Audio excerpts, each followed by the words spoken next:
ओम शांति। आज प्यारे बाबा की 31 अगस्त 2020 की साकार मुरली।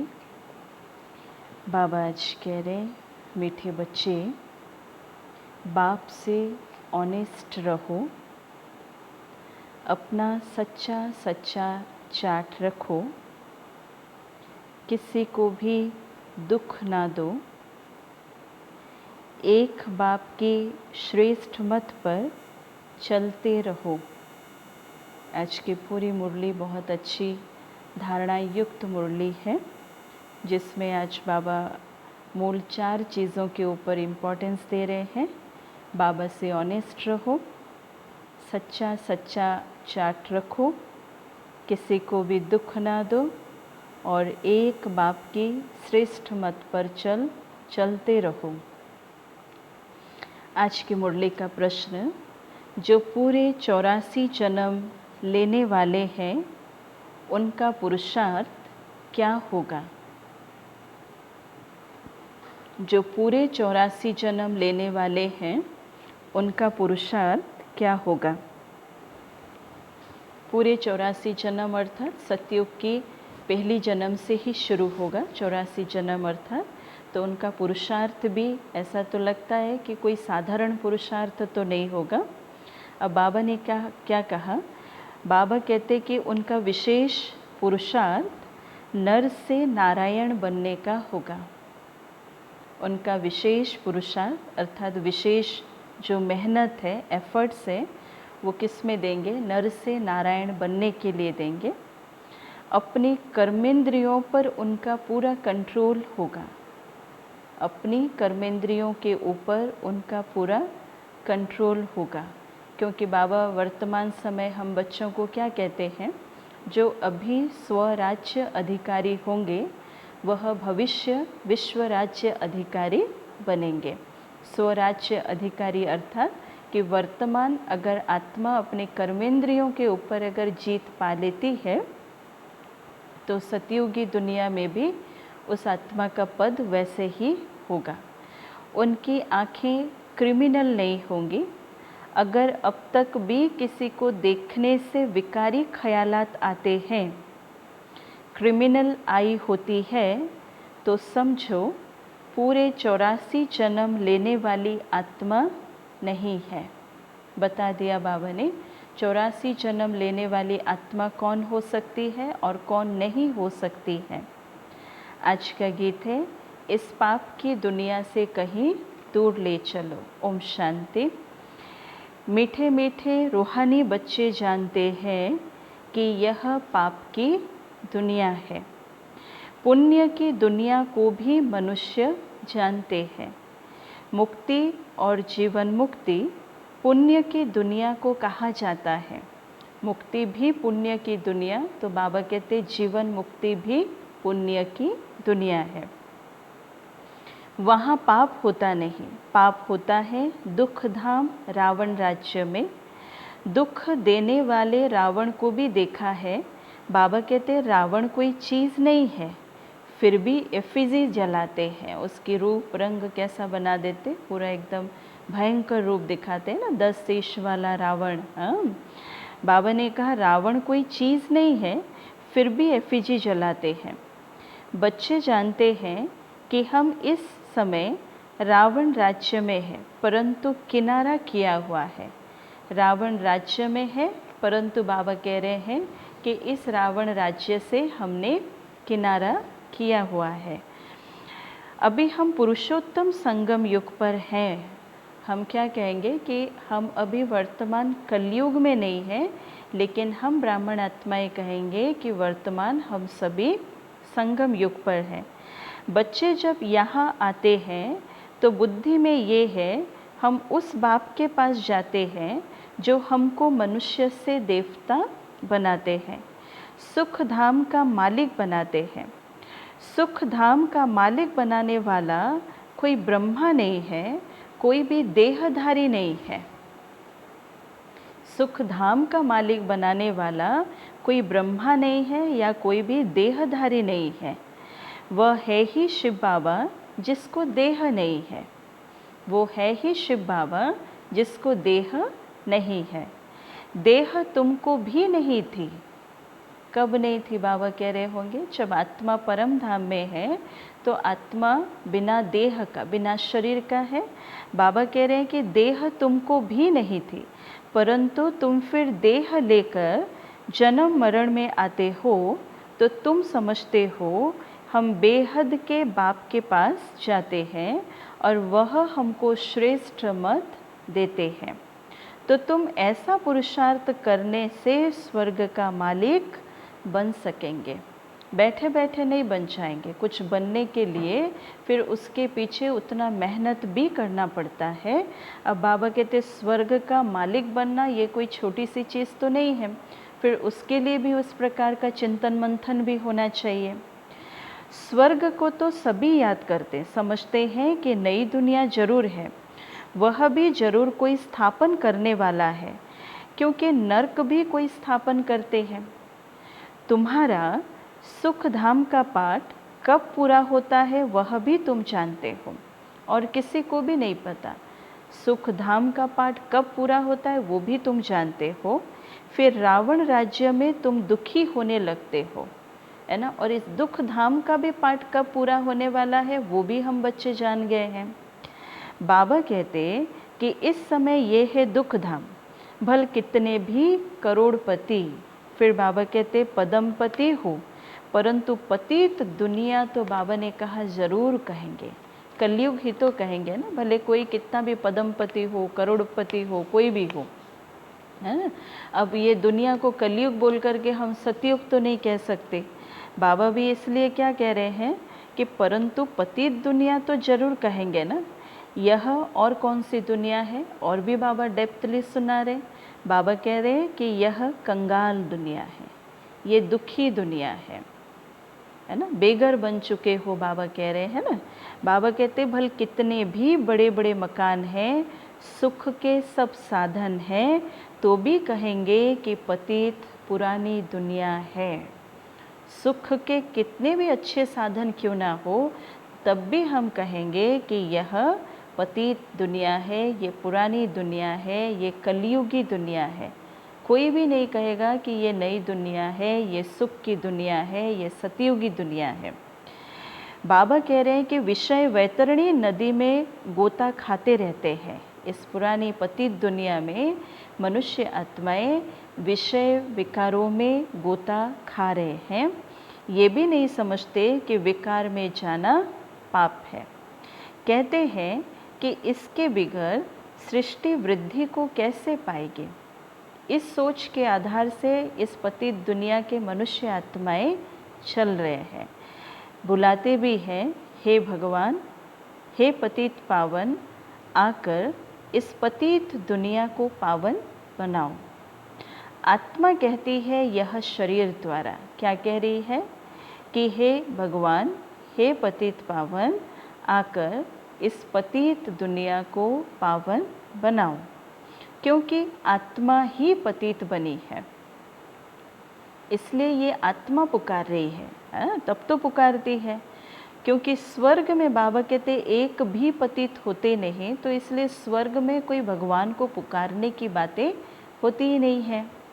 अब तुम बच्चे जानते हो कि संगम युग पर जो अच्छे पुरुषार्थी हैं वह समझते हैं कि हमने 84 जन्म लिए हैं, फिर इन लक्ष्मी नारायण के साथ ही हम सतयुग में राज्य करेंगे।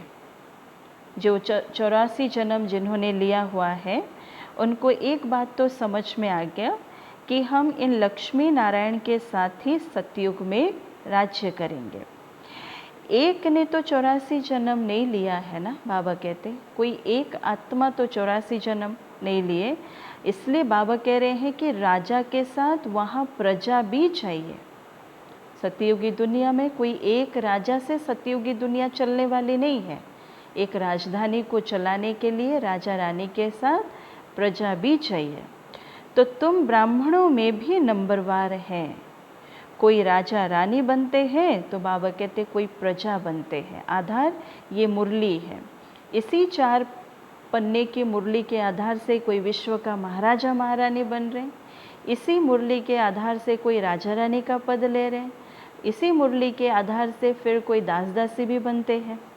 अब बाबा कहते हैं कि बच्चे, अभी ही तुम्हें दैवी गुण धारण करने हैं, सतयुग में नहीं। अभी जो करना है सो कर ले, और सतयुग में तो हो ही जाएंगे, क्योंकि ज्ञान तो सुन रहे हैं। बाबा कहते नहीं, ज्ञान सुनना ये अलग चैप्टर है, लेकिन ज्ञान जो बाबा दे रहे हैं उसको अपने जीवन में धारण करना वो एक दूसरा चैप्टर हो गया है। इसलिए बाबा कहते हैं कि अभी ही तुम्हें दैवी गुण धारण करने, क्योंकि अभी ये आत्मा जब शरीर छोड़ के जाएगी तो ये आत्मा अपने साथ वो दैवी संस्कारों को लेकर के जाएगी, जो संस्कार वह सतयुगी दुनिया में इमर्ज होंगे।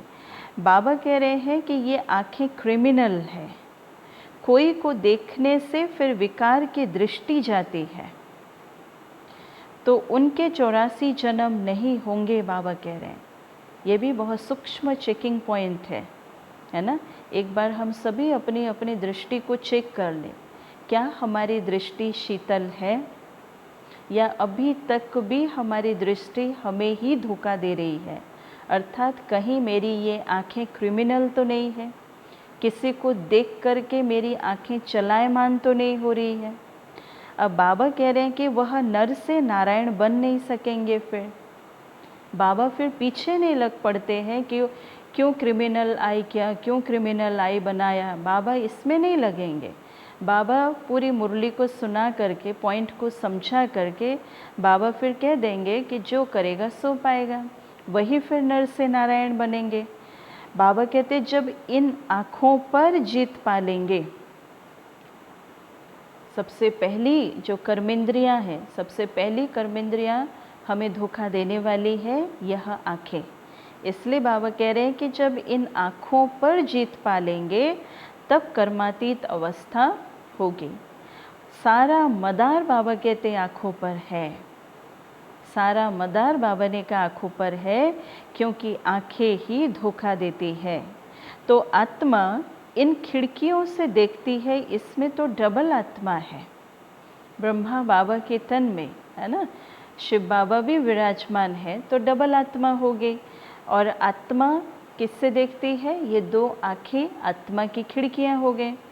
बाबा ने कहा बाप भी इन खिड़कियों से देख रहे हैं। हमारी भी दृष्टि आत्मा पर जाती है, हमारी भी दृष्टि, बाबा कह रहे हैं कि हमारी भी दृष्टि आत्मा पर जाती है। कौन शरीर बैठा है, कैसा शरीर है, क्या करते, बाबा का इससे कोई लेन देन नहीं। बाबा की दृष्टि आत्मा के ऊपर पड़ती है। इसलिए बाबा कहते हैं कि बाप आत्मा को ही समझाते, कहते हैं कि मैंने भी शरीर लिया है तब बोल सकते हैं। तुम जानते हो बाबा हमको सुख की दुनिया में ले जाते हैं, क्योंकि ये है रावण राज्य। तुमने इस पतित दुनिया से किनारा कर लिया है। बाबा के गोद में आए और बाबा कहते तुमने इस पतित दुनिया से किनारा कर लिया है। कोई बहुत आगे बढ़ गए तो कोई पिछाड़ी में हट गए, अंतर ये हुआ है बस। बाबा का हाथ थाम करके कोई बहुत आगे भी बढ़ गए तो बाबा कहते कोई फिर पिछाड़ी में हट गए। हर एक कहते भी हैं पार लगाओ नैया मेरी पार लगाओ। अब पार तो जाएंगे सतयुग में, पार लगाओ अर्थात कहाँ जाना है कि इस दुखदायी दुनिया से सुखदायी दुनिया में जाना है सतयुग में। परंतु वहाँ पद ऊंच पाना है तो बाबा ने एक ही चीज़ कहा कि पवित्र बनना है, मेहनत करनी है, मुख्य बात है बाप को याद करो तो विकर्म विनाश हो। ये है पहली सब्जेक्ट बाबा ने कहा, पावन बनना उसके लिए मेहनत करना है ना, और बाप को याद करके अपने विकर्मों को विनाश करना। बाबा कह रहे हैं ये है पहली सब्जेक्ट, पहली सब्जेक्ट। तुम अभी जानते हो कि हम आत्मा एक्टर है।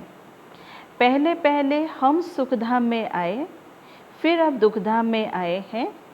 अब बाप फिर सुखधाम में ले जाने के लिए आए हैं। कहते हैं कि मुझे याद करो और पवित्र बनो। कोई को भी दुख ना दो, बाबा कह रहे हैं, कोई को भी दुख ना दो।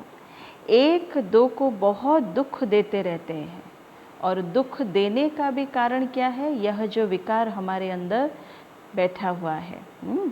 बाबा भी कह रहे हैं कि कोई में काम का भूत आ गया, कोई में क्रोध का भूत आया, फिर हाथ चलाया। बाबा कहेंगे ये तो दुख देने वाली पाप आत्मा है। अगर किसके कर्म ऐसे हैं तो बाबा उस आत्मा को देख करके क्या कहेंगे कि ये तो दुख देने वाली पाप आत्मा है, दुख देने वाली पाप आत्मा है। पुण्य आत्मा कैसे बनेंगे? बाबा कह रहे हैं पुण्य आत्मा कैसे बनेंगे? अब तक पाप करते रहते हैं, यह तो नाम बदनाम करते हैं। बाबा मिलने के बाद भी पाप करते रहते, अर्थात इस ईश्वरीय विश्वविद्यालय का भी नाम बदनाम करते, बाबा का नाम बदनाम करते हैं। सब क्या कहेंगे ये सुन करके? फिर सब क्या कहेंगे, है ना? कहते हैं कि हमको भगवान पढ़ाते हैं, एक तरफ से कहते हैं कि हमको भगवान पढ़ाते, हम मनुष्य से देवता विश्व का मालिक बनते हैं, वह फिर ऐसे काम करते हैं क्या? हम ही खुद इतनी ऊंची ऊंची बातें लोगों के सामने, भाई बहनों के सामने हम कहते, और अगर हमारे कर्मों में ही अगर वो सुधार नहीं आया, है ना, उल्टे सुल्टे कर्म देखना शुरू हुआ, तो सामने वाले भी हमें क्या बोलेंगे कि वो फिर ऐसे काम करते हैं क्या? इसलिए बाबा कहते हैं रोज़ रात में अपने को देखो। एक बार रोज़ रात को सोने से पहले बाबा के सामने अपने कर्मेंद्रियों का ही एक दरबार बिठाओ। हर कर्मेंद्रियों को चेक करो कि क्या क्या आज कर्मेंद्रियों ने अच्छा किया है, या क्या क्या, कौन से कर्मेंद्रियों से क्या क्या धोखा हुआ है, क्या क्या गलत हुआ है। फिर नेक्स्ट डे के लिए फिर प्रिपरेशन ऐसे होनी चाहिए कि कल से, है ना, आज जो गलती हुआ है कल से वो गलती हम दोबारा नहीं करेंगे। अब बाबा कहते हैं कि रोज़ रात में अपने को देखो। अगर सपूत बच्चे हैं तो चार्ट भेजें। अगर अपने आप को हम सपूत बच्चे समझते हैं तो हम बाबा को ज़रूर चार्ट भेजें। भल कोई चार्ट लिखते हैं, है ना, आज बाबा सारी बातों के ऊपर गौर करके कह रहे हैं कि भल कोई चार्ट लिखते हैं, परंतु साथ में ये लिखते नहीं हैं कि हमने किसको दुख दिया व ये भूल की। अपनी गलतियों को नहीं लिखते, है ना। और बाबा कह रहे याद करते रहे और कर्म उल्टे करते रहे, ये भी तो ठीक नहीं। याद करते रहे, एक तरफ से हम योग भी करें और दूसरे तरफ से हम कर्म उल्टे भी करें। बाबा कहते ये भी तो ठीक नहीं है ना। जैसे बाबा क्या कहते, अमृत वेला भी हम उठे, अमृत वेला भी अच्छे से योग किया, लेकिन अगर सारा दिन भर अगर हमारा कर्म अगर व्यर्थ में जाता है तो वो भी हमारे पूरे माइनस के खाते में चला जाता है ना। इसलिए बाबा कह रहे हैं याद भी करें एक तरफ से और कर्म भी उल्टा पुल्टा करें, तो बाबा कहते ये भी तो ठीक नहीं है। उल्टे कर्म करते तब हैं जब देह अभिमानी बन पड़ते हैं, जब देह अभिमानी बन पड़ते हैं। यह चक्र कैसे फिरता है? बाबा कह रहे ये तो बहुत सहज है।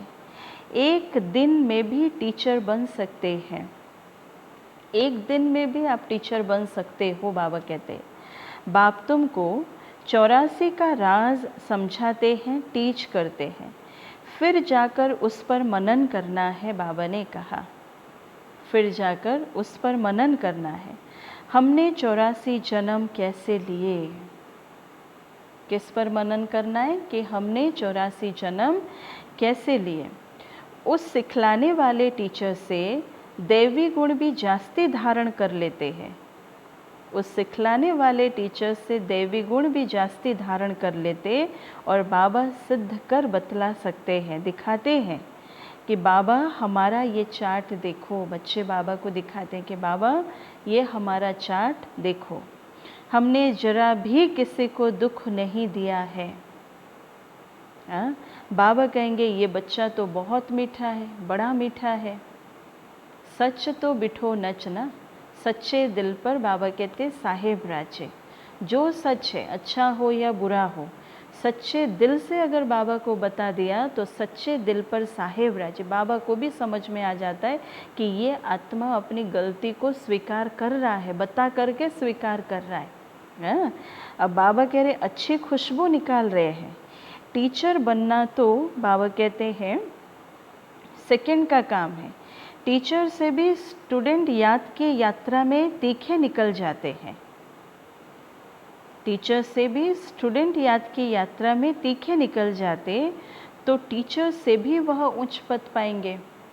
जो पुरुषार्थ किया वो वैसा पद पाएगा। बाबा तो पूछते हैं किसको टीच करते हो। बाबा तो क्या पूछ रहे हैं कि किसको टीच करते हो। टीचर माना टीच करने वाला, सिखलाने वाला। अभी 2-3 दिन पहले हमने सुना ना टीचर का परिभाषा बाबा ने क्या कहा था। टीचर अर्थात टीच करने वाला, मैनर सिखलाने वाला। बाबा भी क्या कह रहे, रोज़ शिव के मंदिर में जाकर टीच करो। किसको टीच करो? रोज़ शिव के मंदिर में जाकर के टीच करो। शिव बाबा कैसे आकर स्वर्ग की स्थापना करते हैं। अब वर्तमान समय तो सारी मंदिरें बंद है, अब किसको टीच करेंगे? सारी मंदिरें तो अभी बंद है ना, तो अब किसको टीच करेंगे? अभी उससे भी बहुत अच्छा समय मिला, खुद को टीच करना है। खुद को टीच करना, अपनी कमी कमज़ोरियों को देख करके वहाँ अपने आप को ही सिखाना है। खुद का टीचर खुद ही बनना है।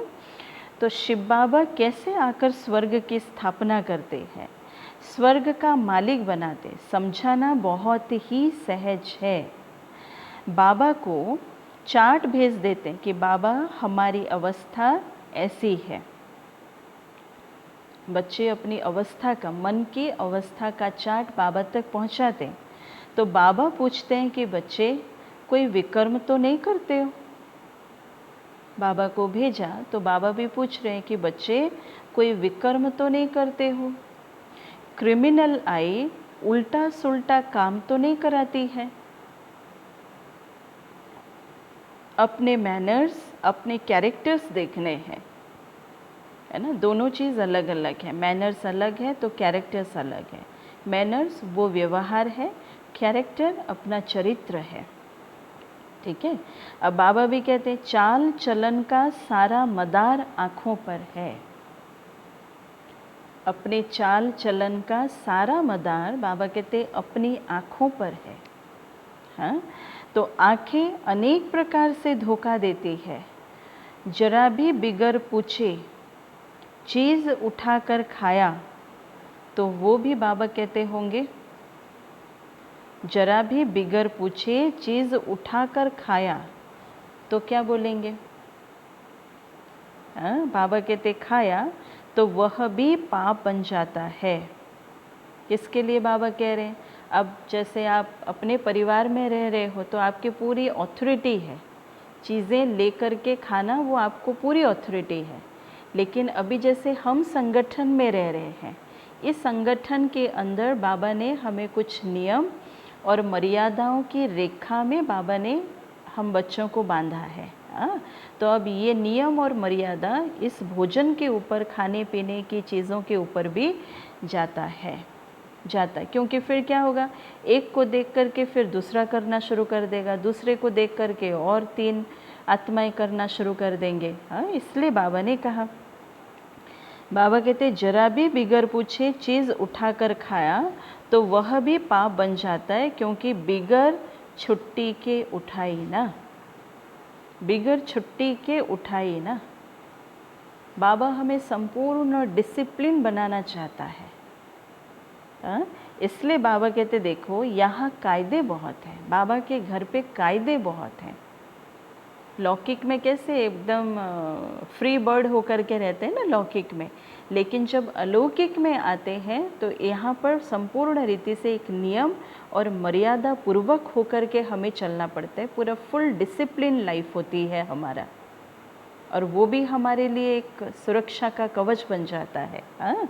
क्योंकि यहाँ कायदे बहुत हैं। शिव बाबा का यज्ञ है ना, चार्ज वाली के बिगर पूछे चीज़ खा नहीं सकते। जो चार्ज में है, जो बड़े हैं। हाँ, बाबा कह रहे बिगर पूछे चीज़ खा नहीं सकते। इसमें फिर एक सवाल ये भी आ सकता है, क्या जब भी कोई चीज़ खाने के लिए दिल हो तो क्या पूछ करके ही खाएं? यहाँ क्या हमारा अधिकार नहीं बनता है? पूरा अधिकार है बाबा के घर पे, लेकिन ये एक डिसिप्लिन बाबा ने सिखाया है जो हम सभी बच्चों को मानना भी।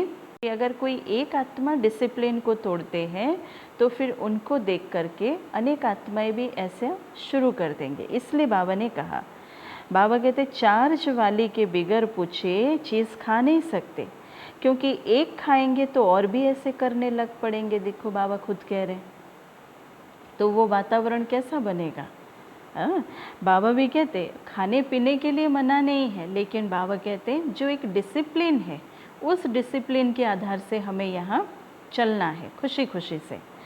बाबा कहते हैं कि वास्तव में यहाँ कोई चीज़ ताले के अंदर रखने की दरकार नहीं है, कोई चीज़ यहाँ ताले के अंदर बंद करके रखने की दरकार नहीं है।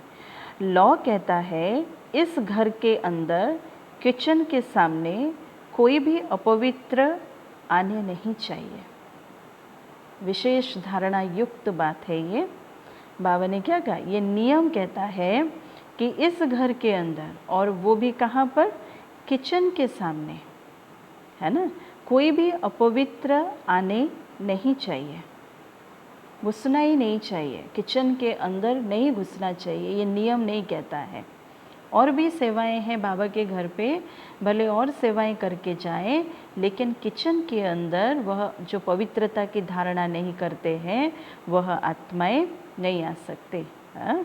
इसलिए बाबा कहते बाहर में तो अपवित्र पवित्र का सवाल ही नहीं है बाहरी दुनिया में, परंतु पतित तो अपने को कहते हैं ना, क्योंकि सब पतित हैं। बाबा ने कहा कोई बल्लभाचारी को अथवा शंकराचार्य को हाथ लगा ना सके, क्योंकि वो समझते हैं कि हम पावन और यह पतित हैं। भल यहाँ सबके शरीर पतित हैं, तो भी बाबा ने कहा पुरुषार्थ अनुसार विकारों को संन्यास करते हैं। भल यहाँ सबके शरीर पतित हैं, तो भी बाबा कहते हैं कि पुरुषार्थ अनुसार विकारों का वह संन्यास करते हैं। तो निर्विकारी के आगे विकारी मनुष्य फिर माथा टेकते हैं। इस कलयुगी दुनिया में भी देखो, जो साधु सन्यासी आदि बने, पवित्रता का आधार बनाया, है ना, पवित्रता के नियम को अपने जीवन का आधार बनाया, तो विकारी मनुष्य आत्मा फिर उनके आगे फिर माथा झुका तो रहे हैं ना। बाबा कहते हैं कि ये बड़ा स्वच्छ धर्मात्मा मनुष्य है। लोग कहते हैं जैसे कि ये बड़ा स्वच्छ धर्मात्मा मनुष्य है। सतयुग में तो मलिच्छ होते ही नहीं, नामो निशान ही नहीं। बाबा ने कहा वहाँ कोई आत्मा मलिच्छ होगी, बाबा कहते वो तो होगा ही नहीं, क्योंकि वह है ही पवित्र दुनिया। एक ही कैटेगरी है, एक ही कैटेगरी है। तुम इस सारे राज को जानते हो, शुरू से लेकर सृष्टि के आदि मध्य अंत का राज बुद्धि में रहना चाहिए, बुद्धि में रहना चाहिए।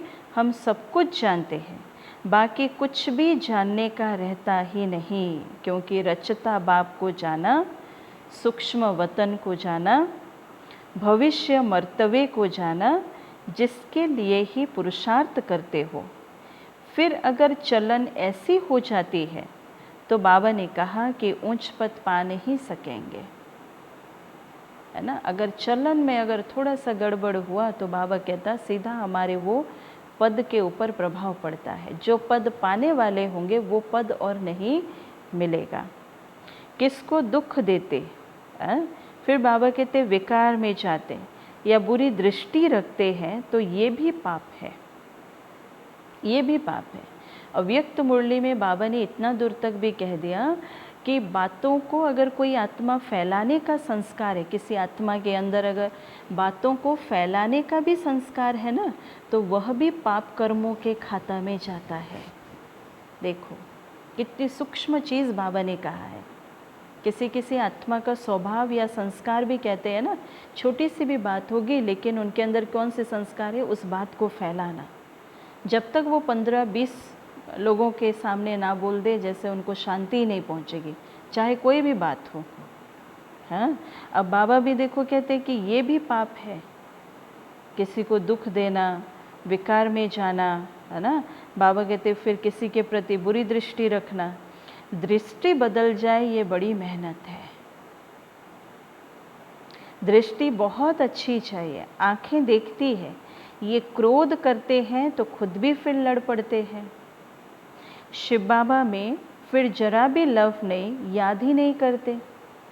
अगर कोई ब्राह्मण आत्मा उसके अंदर हमेशा अगर ना लड़ाई झगड़ा करने का अगर संस्कार है, लड़ने झगड़ने वाला संस्कार है, तो अर्थात इसका क्या है कि बाबा के प्रति उस आत्मा का जरा भी प्यार नहीं है और वो आत्मा याद ही नहीं कर रही है बाबा को, क्योंकि ये एक बहुत कठोर संस्कार है। ज्ञान, इतनी ऊंची ज्ञान मिलने के बाद भी अगर किसी आत्मा के साथ, है ना, लड़ाई झगड़ा करने का अगर संस्कार है तो हम क्या कह सकते हैं। अब बाबा कहते बलिहारी शिव बाबा की है, इसलिए कहते हैं कि बलिहारी गुरु आपकी, बलिहारी उस सतगुरु की जिसने गोविंद श्री कृष्ण का साक्षात्कार कराया। गुरु द्वारा तुम गोविंद बनते हो। बाबा ने कहा साक्षात्कार से सिर्फ मुख मीठा नहीं होता। मीरा का मुख मीठा हुआ क्या? मीरा को भी तो साक्षात्कार हुआ, तो मुख मीठा हुआ क्या? सचमुच स्वर्ग में तो गई नहीं मीरा, भले साक्षात्कार की थी मीरा, लेकिन सचमुच थोड़ी स्वर्ग में गई थी। वह है भक्ति मार्ग, उनको स्वर्ग का सुख नहीं कहेंगे। गोविंद को सिर्फ देखना नहीं है, गोविंद अर्थात श्री कृष्ण, गोविंद को सिर्फ देखना नहीं है, लेकिन गोविंद के जैसा बनना है। बाल गोविंद कहते हैं ना, तो गोविंद के जैसा फिर बनना भी है। तुम यहाँ आए ही हो ऐसा बनने के लिए, तो ये नशा रहना चाहिए कि हम उनके पास जाते हैं जो हमको ऐसा बनाते हैं। तो बाबा सबको यह राय देते हैं, चार्ट में ये भी लिखो कि आँखों ने धोखा तो नहीं दिया, सिर्फ हाँ या ना में नहीं, आँखें धोखा दिया, पूरा लिखो कि बाबा मेरी आँखें आज धोखा दिया, है ना। किसके प्रति ये आँख चलायमान हुआ वो भी बाबा के सामने क्लियर कट उसको लिखो। बाबा कहते हैं कि ये भी लिखो, आँखों ने धोखा तो नहीं दिया, पाप तो नहीं किया। आँखें कोई ना कोई बात में धोखा ज़रूर देती है। बाबा भी कह रहे हैं, अगर हम बाबा को बोले नहीं बाबा हमारी आँखें और धोखा नहीं दे रहे, तो बाबा भी कभी विश्वास नहीं करेंगे, क्योंकि बाबा ने कह दिया कि आँखें कोई ना कोई बात में धोखा ज़रूर देती है। इसलिए आँखें बिल्कुल शीतल हो जानी चाहिए, शीतल, जिसमें कोई भी प्रकार का और चंचलपना ना हो, हाँ, शीतल हो जानी चाहिए। इसलिए अपने को अशरीरी समझो। यह कर्मातीत अवस्था पिछाड़ी में होगी, सो भी जब बाबा को अपना चार्ट भेजते रहेंगे, और ये कंटिन्यूस प्रोसेस है। कोई एक दिन चार्ट भेज दिए तो आंखें शीतल हो गई, ऐसा हो गया वैसा, वो भी नहीं है। भल धर्मराज के रजिस्टर में सब जमा हो जाता है ऑटोमेटिकली, परंतु जबकि बाप साकार में आए हैं तो कहते हैं साकार को मालूम पड़ना चाहिए, साकार को मालूम पड़ना चाहिए, तो खबरदार करेंगे ना, साकार भी तो खबरदार करेंगे।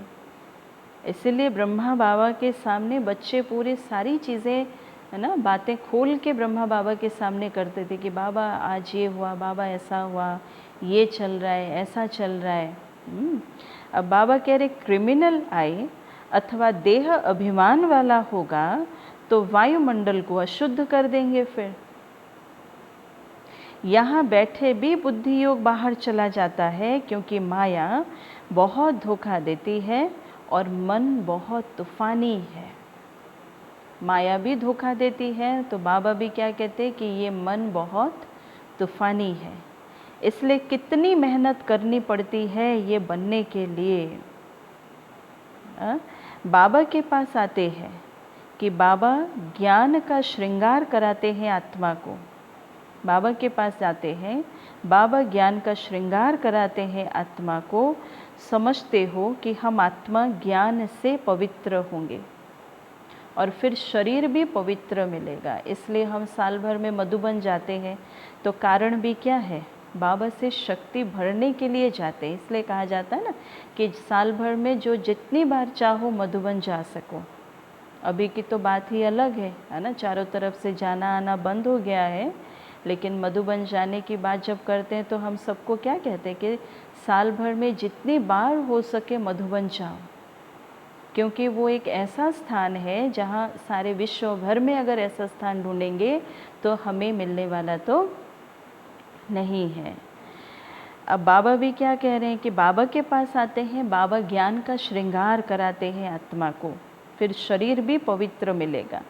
आत्मा और शरीर दोनों पवित्र सतयुग में होते हैं। फिर आधा कल्प बाद बाबा कहते हैं रावण राज्य होता है। मनुष्य कहेंगे कि भगवान ने ऐसे क्यों किया।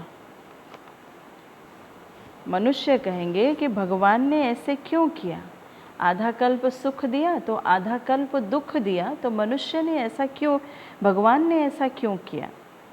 बाबा कहते कि बच्चे यह अनादि ड्रामा बना हुआ है, भगवान ने थोड़ी ही कुछ किया।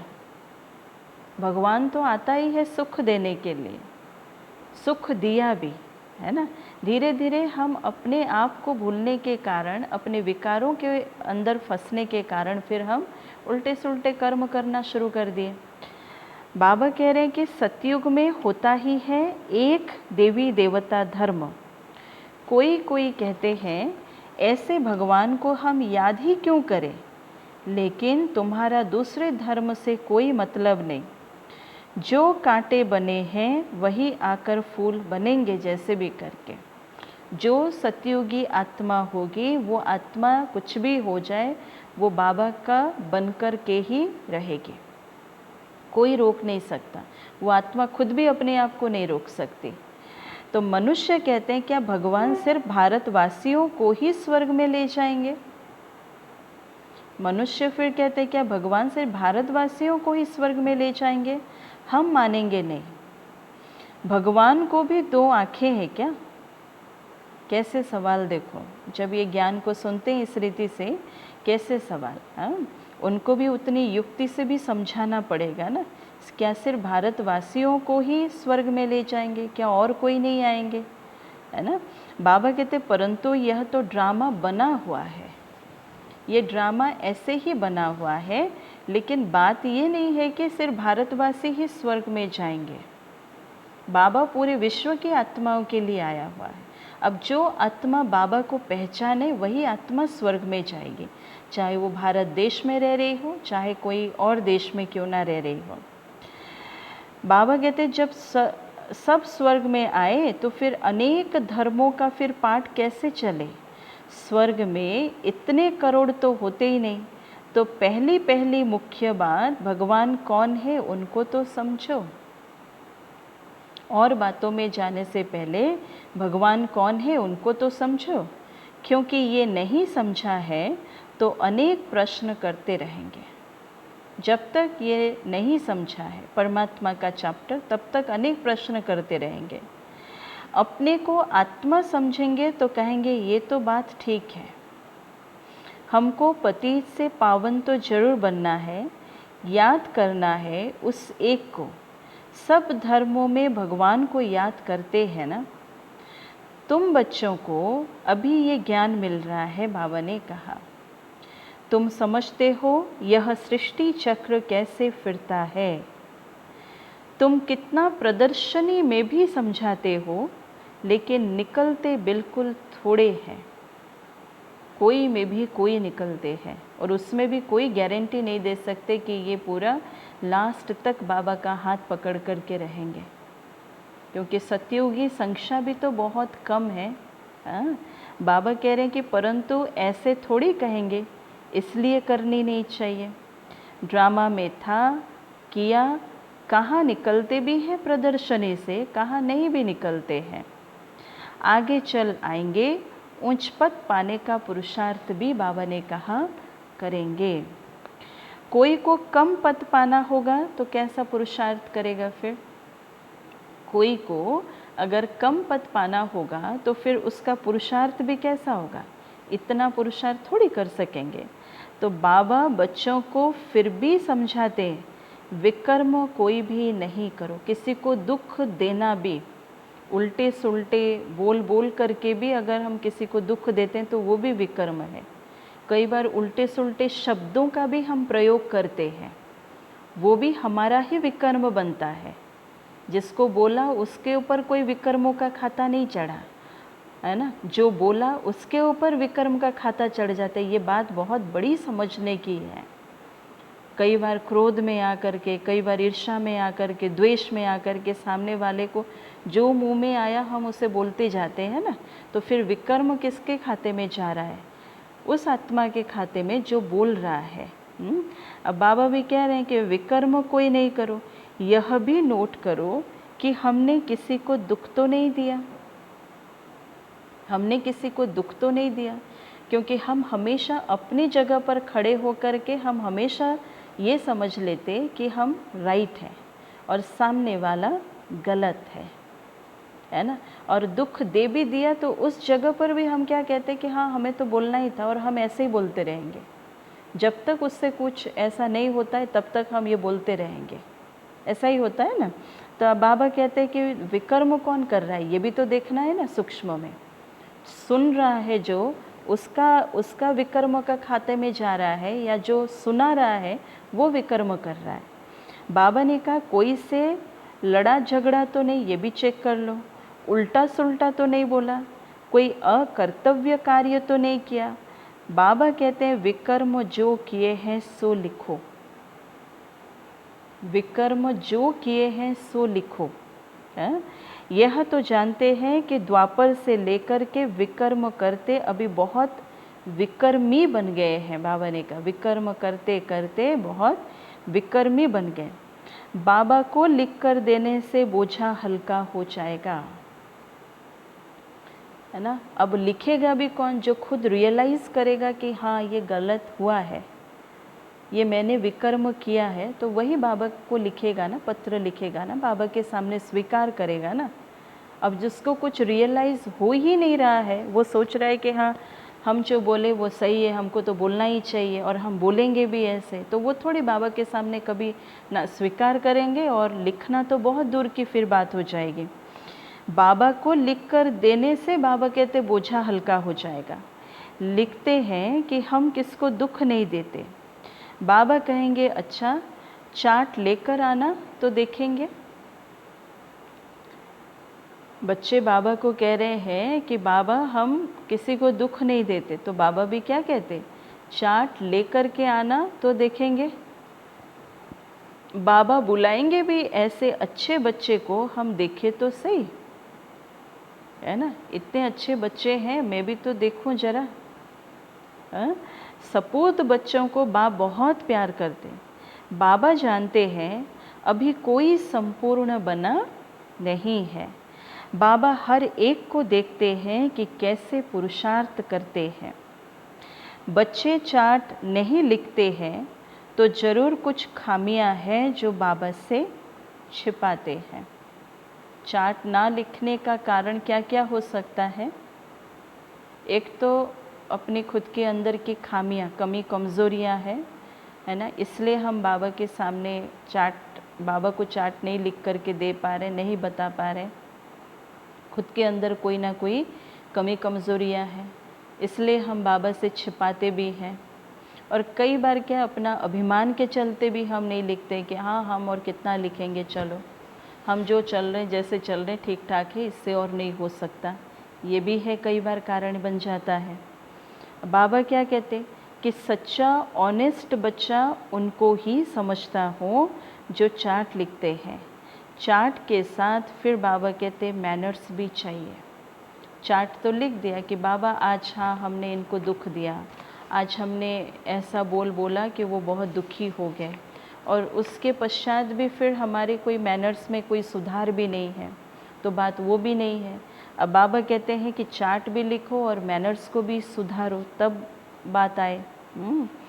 अच्छा, मीठे मीठे सिके लधे बच्चों प्रति माता पिता बाप दादा का याद प्यार और गुड मॉर्निंग। रूहानी बाप की रूहानी बच्चों को नमस्ते। हम रूहानी बच्चों की रूहानी माता पिता बाप दादा को याद प्यार गुड मॉर्निंग और नमस्ते। ओम शांति। धारणा के लिए मुख्य सार। फर्स्ट पॉइंट, स्वयं का बोझ हल्का करने के लिए जो भी विकर्म हुए हैं वह बाप को लिख कर देना है। स्वयं का बोझ हल्का करने के लिए जो भी विकर्म हुए हैं वह बाप को लिख कर देना है।